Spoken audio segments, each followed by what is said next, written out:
Hello everyone, share का ये question है मेरे पास एक। इस क्वेश्चन को मैं सॉल्व कर रहा हूँ। इसमें कह रहा है कि अमीसा लिमिटेड ने इनवाइट किया है 40,000 शेयर्स के लिए एप्लीकेशन। एक शेयर की वैल्यू 100 रुपीज़ है, जिसको प्रीमियम पे इशू किया जा रहा है और प्रीमियम की वैल्यू 20 रुपीज़ है। यानी कि टोटल जो पैसा कलेक्ट होगा वो 120 रुपीज़ के हिसाब से होगा 40,000 शेयर पे। अब कह रहा है कि जो अमाउंट कलेक्ट हो रहा है ये 120 रुपीज़, वो एप्लीकेशन पे 40 रुपीज़ हो रहा है, अलॉटमेंट पे 40 हो रहा है, जिसमें प्रीमियम इंक्लूडेड है। ये 20 रुपीज़ ना इस अलॉटमेंट में इंक्लूड है। यानी कि अलॉटमेंट की वैल्यू 20 रुपीज़ है और प्रीमियम की वैल्यू 20, टोटल हो गया 40 रुपीज़। फर्स्ट कॉल पे 25 मांगा जाएगा और फाइनल कॉल पे 15 मांगा जाएगा। तो ये हो गया कैसे कलेक्ट होगा। अब कह रहा है ना कि जो अप्लाई हुआ है ना वो हो रहा है 50,000 शेयर के लिए, यानी कि ओवर सब्सक्राइब हुआ है 10,000 से ज़्यादा। जिसको जो भी एक्सेस सब्सक्राइब हुआ है ना उसको कंपनी रिफ़ंड नहीं कर रही, वापस रिफ्यूज़ड नहीं कर रही है, उसको एडवांस के रूप में रख ले रही है एज अ अलॉटमेंट एडवांस। लिख रहा है ना यहाँ पे, excess money on application was adjusted against the sums due on allotment के रूप में रख लिया जा रहा है। अब इसमें कह रहा है कि Rohit to whom 600 share were allotted fail to pay the allotment money. अब ये रोहित जो है एक शेयर होल्डर है, इसको 600 शेयर अलॉट किया गया था, लेकिन ये अलॉटमेंट मनी नहीं दे पाया। अब जब ये अलॉटमेंट मनी नहीं दे पाया तो कंपनी ने क्या किया, इसके शेयर को तुरंत जस्ट आफ्टर अलॉटमेंट फॉरफिट कर दिया। लिखा है ना यहाँ पे, फॉरफिट कर दिया अलॉटमेंट तुरंत बाद। अस्मिता जो है उसने 1000 शेयर के लिए अप्लाई, देखिए यहाँ पे थोड़ा अंतर है, यहाँ अलॉटेड लिखा है, यहाँ अप्लाइड लिखा है। यानी कि यहाँ पे आपको अप्लाइड निकालना है और यहाँ पे आपको अलॉटेड निकालना है। अगर इसको 600 शेयर अलॉट किया गया तो इसको कितना, इसने कितने के लिए अप्लाई किया था, और अगर इसको 1000 शेयर इसने अप्लाई किया है तो इसको कितना अलॉट किया गया, ये आपको ध्यान देना हमेशा पड़ेगा। 1000 share fail to pay the 2 calls, यानी कि इसने दोनों कॉल नहीं दिया, फर्स्ट कॉल नहीं दिया और फाइनल कॉल नहीं दिया। तो इस सेकंड कॉल के बाद इसके शेयर को भी फॉरफिट कर दिया गया है। कह रहा है कि जितने भी शेयर फॉरफिट किए गए हैं उसमें से 1200 शेयर को बेचा जा रहा है, किसको, कपिल को। कितने में, 85 रुपीज़ में बेचा जा रहा है। और इस पूरे 1200 में रोहित का पूरा शेयर इंक्लूड है 600। तो और कितना चाहिए कि 1200 हो जाए, 600 और चाहिए। यानी कि अस्मिता ने को कितना अलॉट किया गया है, 600 से ज़्यादा किया गया होगा। ठीक है, तो यहाँ पे आपको निकालना है कि कितना, लेकिन अभी यहाँ पे री इशू में 600 अस्मिता का भी लिया जाएगा। अब हम क्या करेंगे, यहाँ पे कर रहा है रिकॉर्ड नेसेसरी जर्नल एंट्रीज, और ये आपका आंसर यहाँ दिया गया है, इतना आंसर आपका आना चाहिए। तो चलिए इस क्वेश्चन को स्टार्ट करते हैं।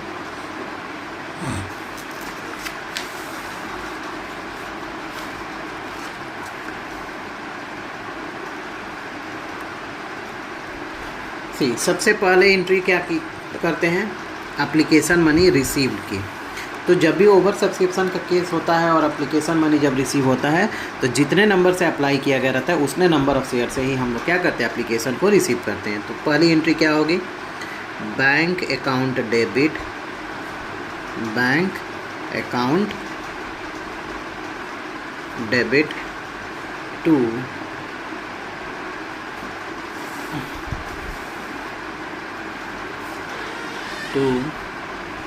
Share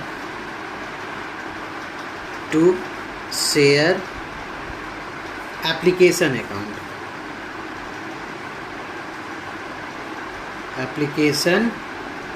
account, being application money received. अब यहाँ पे 40,000 तो इशू किया गया है, लेकिन 40,000 से यहाँ पे हम लोग नहीं बैंक को डेबिट करेंगे और एप्लीकेशन को क्रेडिट करेंगे। कितने से, जितने से अप्लाई हुआ है। तो 50,000 इंटू एप्लीकेशन मनी कितना है, 40 रुपीज़ है, कितना हो जाएगा, 20 लाख। ठीक है, तो 20 लाख यहाँ पे करेंगे, कितना हो गया, 40 और एक 1, 50 हो गया, 20 लाख रुपीज़। अब दूसरी एंट्री क्या करेंगे, यहाँ पे इस एप्लीकेशन को डेबिट करेंगे, शेयर एप्लीकेशन अकाउंट डेबिट, जितने से ये क्रेडिट हुआ है ना उतने से ही इसको डेबिट करेंगे, 20 लाख। फिर 2 क्या करेंगे, शेयर कैपिटल को क्रेडिट कर देंगे, शेयर पहले सिंपल जो एंट्री पहले होती थी ना नॉर्मल केस में, वो एंट्री कर लेंगे। लेकिन शेयर कैपिटल में आप उतना ही शेयर का अमाउंट ट्रांसफ़र करेंगे ना जितना आप इशू किए थे, हमेशा ये ध्यान रखिएगा। तो 40,000 इशू किया गया था, 40,000 इंटू 40 कितना हो जाएगा, 16 लाख ही शेयर कैपिटल में ट्रांसफ़र होगा, ठीक है, 16 लाख। और बाकी कह रहा है कि अलॉटमेंट के एडवांस के रूप में रख लिया जाए, तो यहाँ क्या लिखेंगे, शेयर अलॉटमेंट अकाउंट, हो गया ये। अब यहाँ पे क्या करेंगे, कितना एक्सेस हुआ है, 10,000, रिफ्यूज़ नहीं हो रहा है, तो 10,000 इंटू 40 रुपीज़ के हिसाब से ही तो लिया गया ना, कितना हो जाएगा, 4 लाख, तो ये हो गया 20 लाख टोटल हो गया। Being share application money transfer to capital account and excess being utilized towards allotment, ठीक है। तो ये नरेशन हो गया और ये सेकेंड एंट्री भी हो गई। अब आते हैं तीसरी एंट्री पे। तीसरी एंट्री अलॉटमेंट की एंट्री करेंगे यहाँ पे। तो अलॉटमेंट की ड्यू की एंट्री क्या होती है, share allotment account debit. Premium भी है, प्रीमियम को हमेशा क्रेडिट करते हैं, to share capital account to security premium reserve account. Being allotment money due. अब यहाँ पे अब ये जो एंट्री यहाँ से स्टार्ट करेंगे ना, ये उतने ही नंबर ऑफ शेयर से करेंगे जितना कि हमने इशू किया था, क्योंकि एक्सेस वाले को तो हमने सेकेंड एंट्री में एडजस्ट कर दिया, वो उसका काम तमाम हो गया, ठीक है। तो अब क्या करेंगे, जितना ही इशू हुआ है उतने से ही अब करेंगे। तो क्या करेंगे यहाँ पे, 40,000 इंटू 20 रुपीज़ आपका अलॉटमेंट मनी है एंड 40,000 इंटू 20 रुपीज़ प्रीमियम है, कितना हो जाएगा यहाँ पे, 8 लाख आप शेयर कैपिटल में ट्रांसफ़र करेंगे और 8 लाख प्रीमियम में, दोनों जोड़ेंगे कितना हो जाएगा, 16 लाख। अलॉटमेंट को कितने से डेबिट करेंगे, 16 लाख से करेंगे। अब क्या करेंगे, अलॉटमेंट मनी को रिसीव करेंगे। तो चौथी एंट्री क्या होगी, bank account debit to share allotment account. अब यहाँ पे थोड़ा सा दिक्कत है, डायरेक्ट आप यहाँ पे नहीं कर सकते हैं क्योंकि ये एक्सेस का केस है, ओवर सब्सक्रिप्शन का केस है। तो यहाँ पे कितना अमाउंट अलॉटमेंट पे रियलाइज़ होगा उसको आपको निकालना पड़ेगा। तो उसका मैं वर्किंग नोट एक कर रहा हूँ। तो इस चीज़ को आप ये बहुत इंपॉर्टेंट पॉइंट है यहाँ पे, इस चीज़ को आप ध्यान से समझने का प्रयास करिएगा। क्या लिखेंगे यहाँ पे, वर्किंग नोट, वर्किंग नोट। अब वर्किंग नोट में क्या होगा, amount due on allotment, amount due on allotment. आप कितना पहली एंट्री में कितना ड्यू किए हैं अलॉटमेंट में, ये देखिए 16 लाख रुपीज़ ड्यू हुआ है ना, ठीक है। और एक और चीज़ देखिएगा कितना एडजस्ट किया गया है, 4 लाख रुपीज़ एडवांस एडजस्ट किया गया है। तो दोनों को आप यहाँ पे लिखना पड़ेगा। अमाउंट ड्यू ऑन अलॉटमेंट कितना है, 16 लाख, ठीक है, less excess on application, excess on application means जो 4 लाख रुपीज़ जो एक्सेस आया था वहाँ पे एप्लीकेशन पे जो यूटिलाइज हुआ है, excess on application used as an advance of allotment. तो भाई किसी ने एडवांस अलॉटमेंट का पहले ही दे दिया है तो अब उससे तो अब कम ही ना मांगेंगे उतना, तो कितना मांगेंगे, अब कितना ड्यू हो गया, 12 लाख। क्लियर है यहाँ पे। इसमें से आपको लेस करना पड़ेगा, क्योंकि एक शेयर होल्डर है जिसका नाम है रोहित, वो नहीं दिया है। क्या नहीं दिया है? यहाँ पे अलॉटमेंट का पैसा नहीं दिया है। तो उसने कितने के लिए अप्लाई किया था, पहले उसको आपको निकालना पड़ेगा। तो पहले यहाँ पे लिखेंगे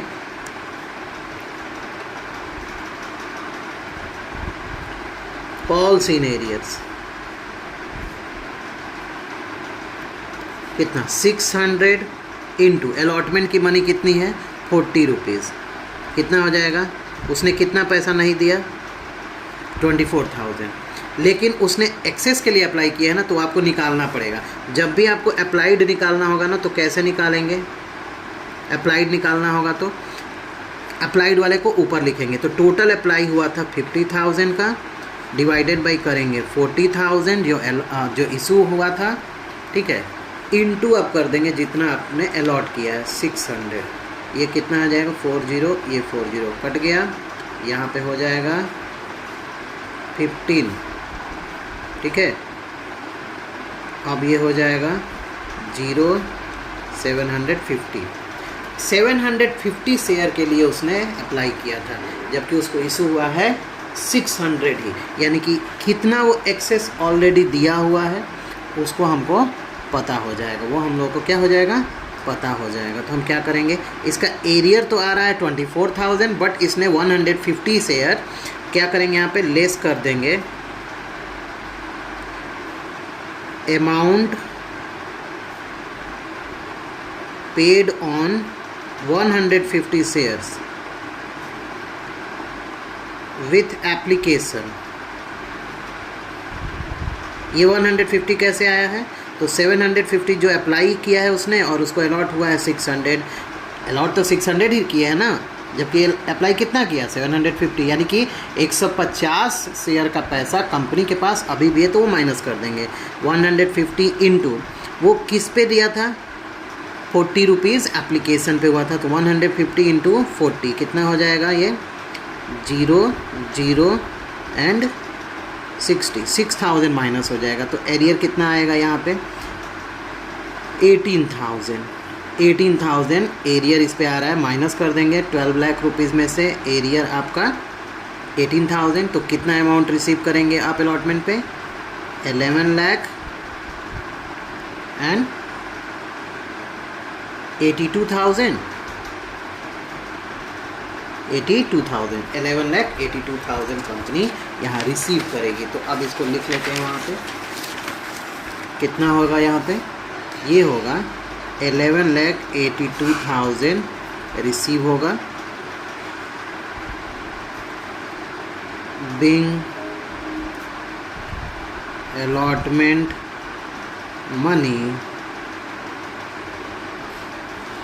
रिसीव्ड।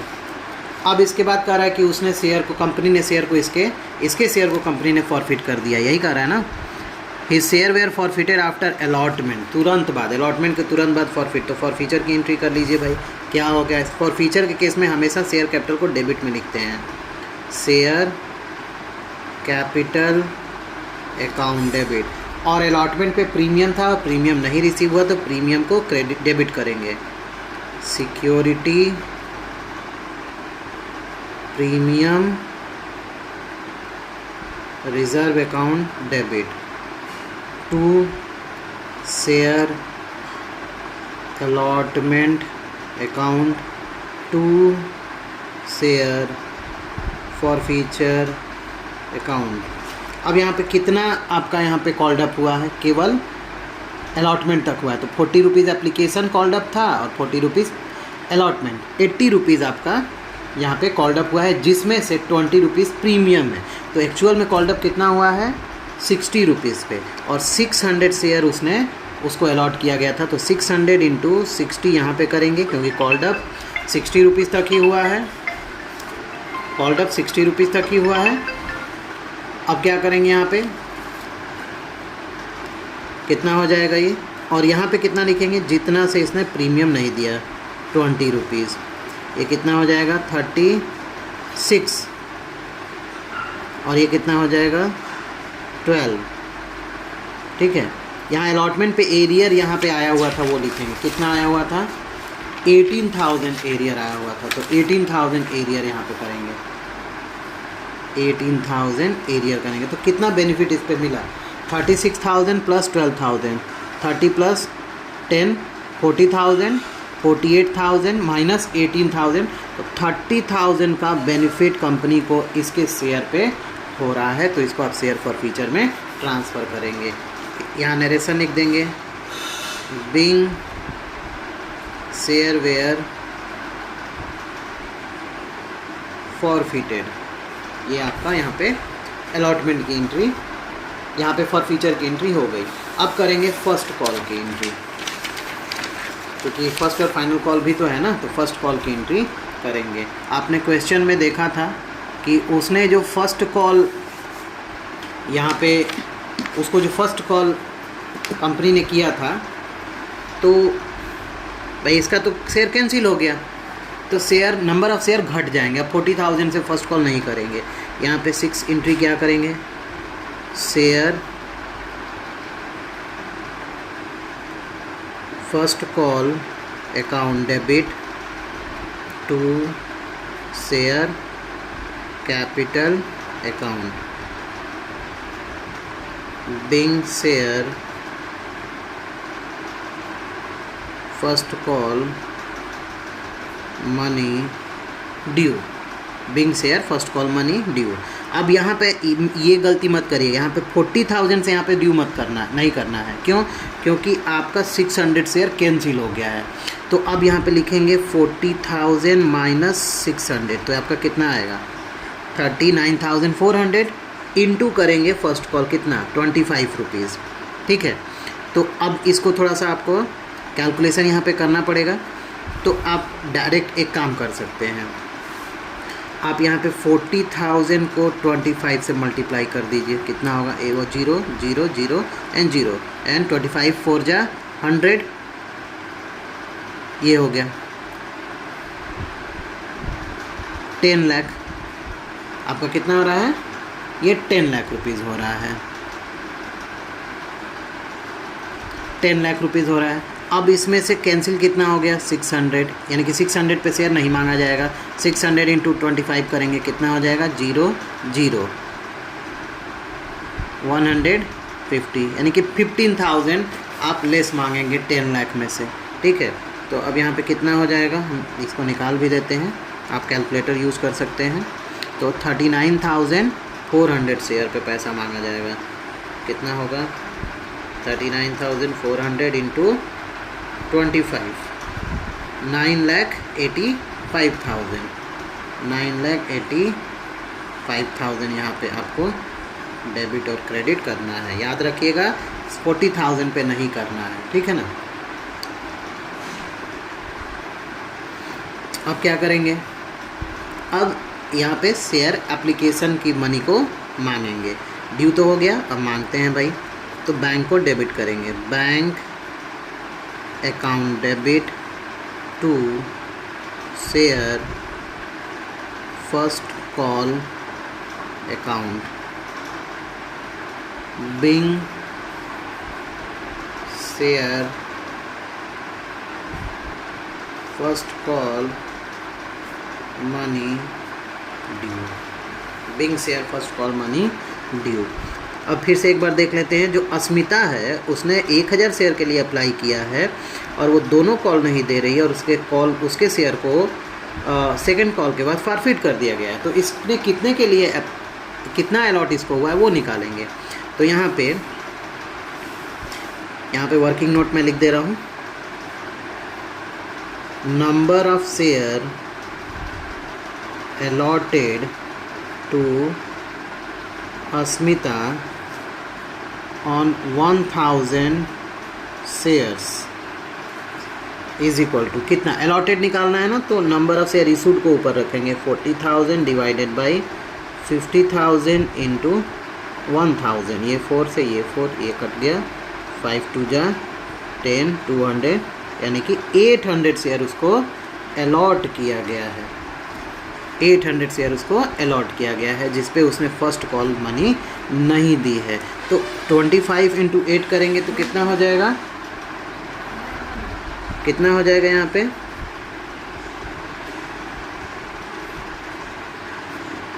800 इंटू 25, 20,000।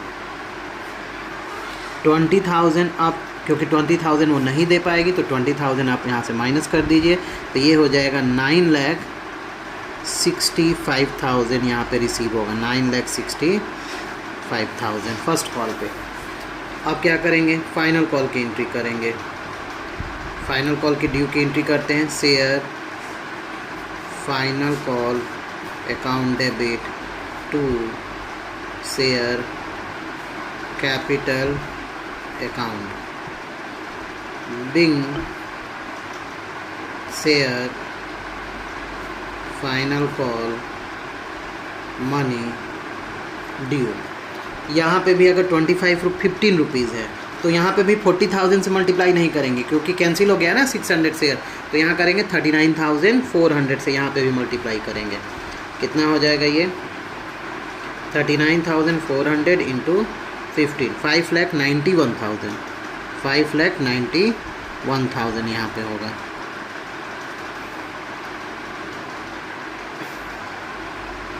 अब क्या करेंगे, यहाँ पे इसको भी रिसीव करते हैं भाई, फाइनल कॉल को रिसीव करते हैं, तो ये हो जाएगा आपका शेयर बैंक करेंगे, bank account debit to share final call account being final call money received. क्या होगा यहाँ पे, कितना इसको अलॉट किया गया 800, तो 800 इस पे इसने शेयर का पैसा नहीं दिया, 800 इंटू फाइनल कॉल 15 रुपीज़ है, 12,000 ये इसने नहीं दिया है, तो 12,000 आप इसमें से माइनस कर दीजिए। इसका ड्यू हुआ है 5,91,000 माइनस 12,000 आ रहा है, तो इसका जो रिसीव होगा 5,79,000 होगा। इससे जो रिसीव होगा वो होगा 5,79,000। अब हम क्या करेंगे, ये पूरा हो गया। अब हम करते हैं यहाँ पे कैंसिलेशन की एंट्री। इसका भी शेयर कैंसिल होगा ना, तो इसके शेयर की कैंसिलेशन की एंट्री करते हैं क्योंकि इसका भी शेयर कैंसिल हो रहा है फाइनल कॉल के बाद, सेकंड कॉल के बाद। तो एंट्री क्या करेंगे कैंसिलेशन का, इस यहाँ पे लिखेंगे share capital account debit to, premium नहीं है, to share first call account to share final call account to share forfeiture account.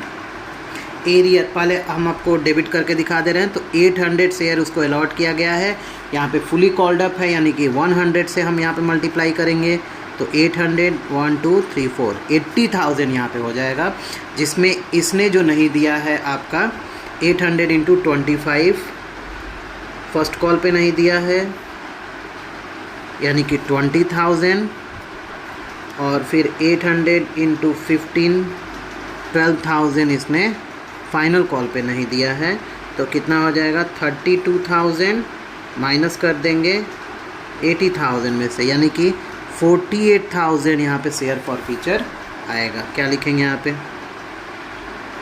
Bing 800 shares where for फीटेड।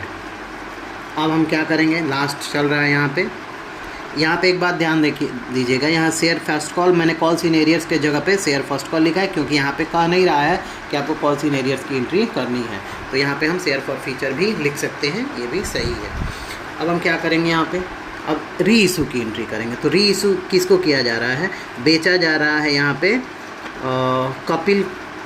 Kapil को बेचा जा रहा है 85 रुपीज़ में, यानी कि डिस्काउंट पे री इशू, क्योंकि 100 रुपीज़ यहाँ पे फुली पेड अप कर रहा है, तो फुली पेड 100 था, जबकि 85 पे री इशू किया जा रहा है। तो यहाँ पे क्या करेंगे हम, यहाँ पे लिखेंगे,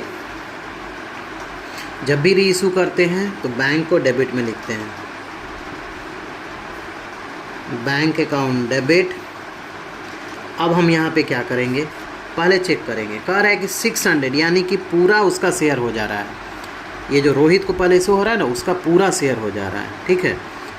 और इसके में से केवल 600 ही लिया जा रहा है, जबकि 800 का बेनिफिट इसको कितना कंपनी को मिल रहा है 800 शेयर पे 48,000, और यहाँ पे रोहित से बेनिफिट कंपनी को कितना मिल रहा है, तो ये देख सकते हैं आप, ये 30,000, यानी कि 600 शेयर पे कंपनी को 30,000 का बेनिफिट हो रहा है ये, और जो आपका 800 शेयर है तो 800 शेयर पे कंपनी को बेनिफिट हो रहा है यहाँ पे 48,000 का। टोटल बेनिफिट कंपनी को हो रहा है 800 प्लस 600 शेयर, कितना हो जाएगा 1400 शेयर पे जो कंपनी को बेनिफिट हो रहा है वो हो रहा है 30,000 प्लस 48,000, 78,000 का बेनिफिट हो रहा है, ठीक है ना। तो अब हम इसको क्या करेंगे, प्रीमियम पे इसको, डिस्काउंट पे इसको री इशू किया गया है, तो अब इसको देख लेते हैं क्या करेंगे। यहाँ पे शेयर फॉर फीचर को डेबिट करेंगे, शेयर जब भी डिस्काउंट पे री इशू होता है ना तो शेयर फॉर फीचर की एंट्री ओपन करते हैं, अकाउंट ओपन करते हैं, share forfeiture account debit to share capital account, क्या लिखेंगे यहाँ पे, शेयर कैपिटल में कितना करेंगे, कितना री इशू हो रहा है 1200, सो 1200 इंटू 100, यहाँ लिखेंगे 1200 इंटू 85, और यहाँ लिखेंगे 1200 इंटू 15, तो कर ले रहे हैं यहाँ पे कितना हो जाएगा ये 1200 1,20,000, और फिर 1200 इंटू 85 1,02,000, 1200 इंटू 15 ये आ जाएगा आपका 18,000। अब हम क्या करेंगे, कैपिटल रिजर्व में कैसे ट्रांसफ़र करेंगे, लास्ट एंट्री है, क्या करेंगे यहाँ पे बचा हुआ अमाउंट जितना शेयर फॉरफिट होता है ना उसी के बैलेंस को कैपिटल रिजर्व में ट्रांसफ़र करते हैं। तो एक बात देख लीजिए, 600 शेयर का बेनिफिट था 30,000, और 600 पूरे शेयर को हम ले रहे हैं इस री इशू में, यानी कि इसके पूरे बेनिफिट को आप ट्रांसफ़र करेंगे कहाँ पे, कैपिटल रिजर्व में। 30,000 तो ऐसे ही चला गया कैपिटल रिजर्व में। लास्ट एंट्री लिख लेते हैं, share forfeiture account debit to capital reserve account. कैसे करेंगे, देखिए जितना शेयर फॉरफिट होता है ना उसी के बैलेंस को हम कैपिटल रिजर्व में ट्रांसफ़र करते हैं। तो शेयर हो रहा है फॉरफिट री इशू, जितना री इशू होता है उतना, तो री इशू हो रहा है 1200। इस 1200 में अगर आप देखेंगे तो रोहित का 600 शेयर है, 600 पे बेनिफिट जो हो रहा है वो हो रहा है 30,000, तो ये तो पूरा चला जाएगा कैपिटल रिजर्व में। और यहाँ पे फिर ये जो इसका था अस्मिता का था वो उसका था 800, तो 800 पे अस्मिता को बेनिफिट हुआ था आपका कितना 40, कंपनी को बेनिफिट हुआ था अस्मिता से 48,000। तो हम पूरे 800 के शेयर पे जो बेनिफिट हुआ है उसको ट्रांसफ़र नहीं करेंगे, जितना री इशू हो रहा है उतना। तो री इशू जो हो रहा है इस 800 में से हो रहा है केवल 600, तो 600 का बेनिफिट निकालेंगे। कैसे निकलेगा, यहाँ पे जो भी आपका ये आ रहा है ना तो ये है 800 पे, तो 600 पे निकालेंगे, तो 48,000 इंटू 600 डिवाइडेड बाई 800, 6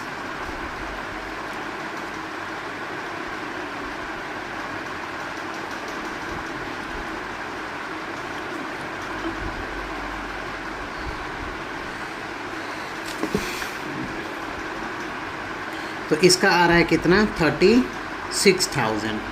तो टोटल आ गया ये 30,000 या 36,000, टोटल कितना हो जाएगा 66,000। अब पूरा 66 को ट्रांसफ़र नहीं करेंगे यहाँ पे, इस 66 में से जो री इशू कर रहा है ना तो उस पर जो लॉस हुआ है वो हो रहा है 18,000 का, इसको माइनस कर देंगे। लेस लॉस ऑन री इशू ऑफ शेयर्स, 18,000 को माइनस कर दीजिए, 66 माइनस 18,000 आएगा आपका 48। तो इस 48,000 को कैपिटल रिजर्व में ट्रांसफ़र करेंगे, 48,000 को कैपिटल रिजर्व में ट्रांसफ़र करेंगे। बाकी अभी कितना बच गया आप देख सकते हैं, 48 में केवल 36,000 ही कैपिटल रिजर्व में ट्रांसफ़र हो रहा है, तो हम क्या करेंगे, कितना इसमें अभी और बच गया 12,000, तो ये 12,000 आपका चला जाएगा कहाँ पे, बैलेंस रह जाएगा शेयर फॉर फ्यूचर में। यानी कि यहीं पे ये जो 48,000 है ना, इसमें से 36,000 ही तो केवल कैपिटल रिजर्व में गया है, तो रिमेनिंग जो 12,000 है वो बैलेंस रह जाएगा कैपिटल रिजर्व में, उसकी कोई एंट्री नहीं होगी, वो बैलेंस शीट में शो करते हैं। आई होप ये आपको सोल्यूशन समझ में आया होगा। अगर समझ में आया है तो आप इसको प्रैक्टिस करें, और अगर नहीं समझ में आया तो आप इस क्वेश्चन को फिर से, आप जो भी प्रॉब्लम है आप उस प्रॉब्लम को कमेंट बॉक्स में पूछ सकते हैं, कमेंट करके।